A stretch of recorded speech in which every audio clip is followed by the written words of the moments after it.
Olá! A economia subterrânea movimentou no ano passado mais de 650 bilhões de reais. Isso significa dizer que o país movimentou um valor superior à renda nacional da Argentina no período em atividades ilegais como sonegação, pirataria, por exemplo. E é para falar sobre esse assunto que eu converso agora com André Franco Montoro Filho, que é membro do Conselho Consultivo do Instituto Brasileiro de Ética Concorrencial. André, tudo bem? Tudo bem, Graça. André, você acabou de sair da presidência, né, do Instituto e foi para o Conselho. Conselho Consultivo. Depois de 5 anos, ou quase 5 anos, mais de 4 anos na presidência executiva, eu agora fui convidado para ir para o Conselho Consultivo. Bom, vocês fizeram muita coisa nesses últimos anos, né, na tua gestão. Mas eu queria saber o seguinte, você acha que dá para dizer que existe no Brasil uma certa cultura a essa tolerância, uma tolerância à ilegalidade, essa complacência social em relação às transgressões? Dá para afirmar isso? Tá, eu acho que esse foi até um dos projetos que nós coordenamos nos últimos anos, que foi feito em cooperação com o Instituto Fernando Henrique Cardoso, do sociólogo, do cientista social Fernando Henrique, não do ex-presidente, no qual nós reunimos renomados especialistas no Brasil, intelectuais, para cada um analisar a questão da cultura de transgressões do ponto de vista específico. E nós publicamos 2 livros a respeito, muito interessantes, mostrando até as raízes históricas desse comportamento, e grande parte das explicações ou da análise feita por esses cientistas é no sentido de que há no Brasil quase uns dois Brasis. Tem um que é regido pelas leis, que a lei chega e a pessoa se sente protegida pela lei, e tem outro Brasil que praticamente vive à margem da lei. Então, e você acha que a impunidade ajuda, André, a perpetuar essas práticas ilegais? Exatamente, porque o Estado, a lei, o Estado no sentido de ser aquela organização social que disciplina e ao mesmo tempo protege e organiza as relações sociais, está muito ausente de vários amplos setores do Brasil. Isso acaba gerando uma quase impossibilidade de cumprir a lei e, portanto, uma certa leniência, uma certa complacência com o não cumprimento. É claro que isso está mudando. Eu acredito que o Brasil está havendo uma modernização institucional, as instituições estão se fortalecendo no Brasil, eu acho que a população passa a ter mais acesso aos serviços básicos de saúde, de educação, de justiça, mesmo de segurança, que acaba gerando um clima que leva as pessoas a se formalizarem. Bom, se a gente fosse colocar o Brasil num ranking aí mundial, como é que a gente está em relação a essas atividades legais de pirataria, contrabando, sonegação? Como é que está a nossa economia subterrânea comparando com o que existe fora do país? Olha, comparando com os países da América Latina, o Brasil não vai mal. Eu acredito mesmo que comparando com os BRICS, o Brasil não vai mal. Até recentemente o governo dos Estados Unidos tirou o Brasil de uma lista negra, mas os outros BRICS ficaram. A Rússia, China e Índia ainda estão na lista. Mas comparado com os países mais desenvolvidos, que é a nossa aspiração, o Brasil ainda está longe.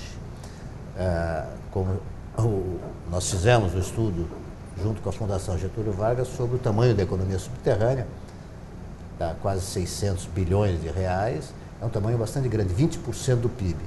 Em países desenvolvidos é menos de 10%. Então nós temos ainda um longo caminho a andar. Você acha que a morosidade da justiça brasileira também contribui para a gente estar muito atrasado ainda? Muito, porque isso dá a sensação da impunidade. As pessoas raciocinam, olha, eu faço uma transgressão, se for pego, aí eu ponho um bom advogado, e eu levo isso na justiça durante algum tempo, enquanto isso eu estou ganhando e no fim eu dou um jeito de resolver. Então o fato da impunidade, a sensação de impunidade que é gerada pela morosidade, acaba estimulando o comportamento transgressor. André, conversando com os empresários, né, a gente sempre vê uma queixa generalizada em relação à alta carga tributária no país. Eles dizem que só sobrevive ou quem é cartelizado ou quem recebe algum tipo de estímulo fiscal. Como é que o ético vê essa questão da carga tributária aqui no país? Isso atrapalha muito? Não resta dúvida que o Brasil tem uma alta carga tributária, não é a maior do mundo, mas eu acredito que mais importante do que a carga tributária é o fato da complexidade, da carga burocrática ligada à carga tributária. Porque no Brasil você tem um cipoal de regras, de decretos, de normas, e que vem todo dia. Então, e essa mudança constante.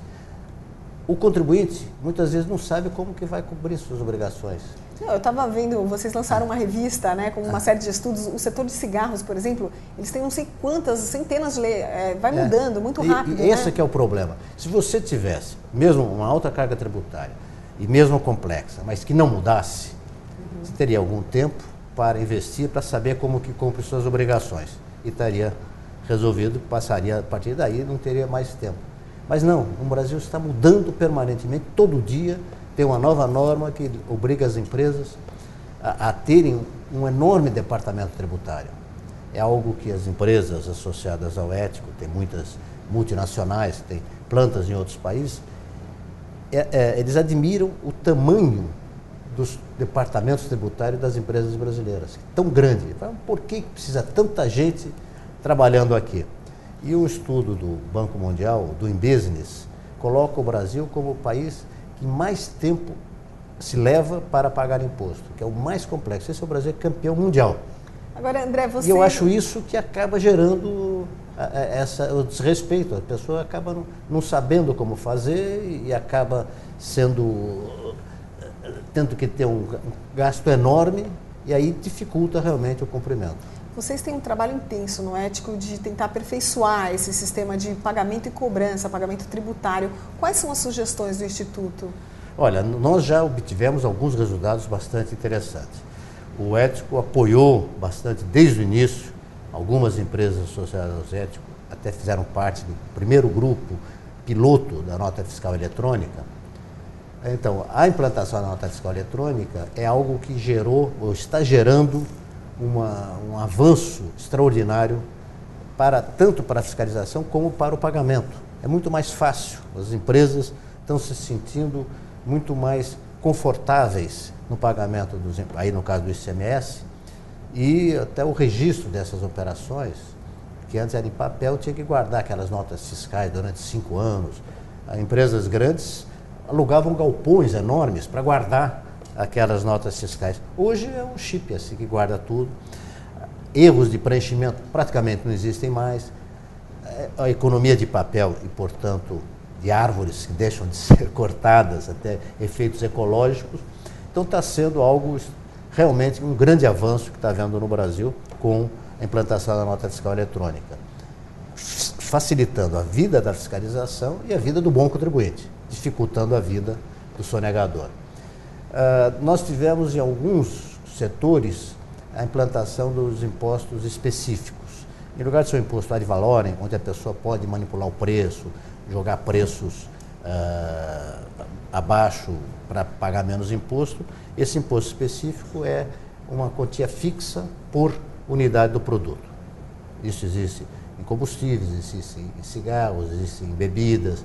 Vários setores já têm esse imposto, que facilita tanto a fiscalização quanto também o pagamento desses impostos. E a fiscalização ajudada pelos controles de produção, que também o ético andou ajudando bastante. E, além disso, a substituição tributária, onde você concentra o pagamento em grandes empresas, onde é mais fácil fiscalizar. Então, nesse sentido, houve, acredito que nos últimos anos, um grande avanço no Brasil. André, como é que você vê essa movimentação que acontece dentro das empresas que decidem abrir capital, lançar ações na Bolsa? Você acha que elas passam por um processo aí que favorece a ética dentro das cadeias produtivas? Como é que é isso? Eu até numa entrevista eu cheguei a dizer que você tem a modernização institucional é moralizadora, porque a modernização institucional, esse acesso maior ao crédito, seja através de empréstimos, seja através do mercado de capitais, exige que a empresa apresente documentos para serem analisados. E esses documentos têm que ser não apenas da empresa, mas também dos seus fornecedores, dos seus fregueses, de forma que há um efeito até em cascata no sentido da formalização do registro. Quer dizer, as empresas, quando vão, principalmente, fazer um IPO, eles têm são totalmente escrutinizadas, né? Diligências sobre todos os aspectos da companhia para saber se podem ter esse IPO e no novo mercado da Bovespa. Então tem várias dessas inovações ou dessas modernizações institucionais acabam levando que a empresa que vai participar desse processo tenha que ter o seu registro tudo bonitinho. E quando ela tem isso, também acaba pegando toda a cadeia, porque ela vai precisar também mostrar, ter papéis também dos outros, e os outros vão ter que mostrar e ter também todas as suas operações devidamente registradas. André, como é que fica o papel do consumidor, da pessoa que está lá na outra ponta? Você acha que o brasileiro está começando a exigir mais das empresas? Por exemplo, não vai consumir o produto de uma empresa que contrata imigrante ilegal. Como é que é isso? Olha, eu acredito que existe um pouco isso, mas eu acredito mais é que o registro das instituições e o Estado, o controle de qualidade que vem junto, a defesa ao consumidor, que acabam sendo vantagens para o consumidor. Eu acho que mais do que uma atitude, vamos dizer, de caráter ou da pessoa ser moral e querer comprar de produtos legalizados, há vantagens do consumidor de comprar produtos legalizados. Ele tem a garantia, tem o Código de Defesa do Consumidor, ele pedindo nota fiscal, se protege até do eventual roubo, porque se a pessoa comprou uma coisa sem nota fiscal, como que vai mostrar que aquela mercadoria era sua? Como ele vai, se tem defeito, como ele vai procurar a sua garantia? Além disso, essas atividades legalizadas, organizadas, passam pelo controle de algumas instituições públicas de controle de qualidade. Por exemplo, um dos setores nossos é o de medicamentos. Então, a Anvisa exerce o papel de controle desses medicamentos. Então, você, quando compra um produto farmacêutico, uma farmácia legal, com nota fiscal, e sabendo que o produto é autêntico, você tem a garantia, você está protegendo sua própria saúde.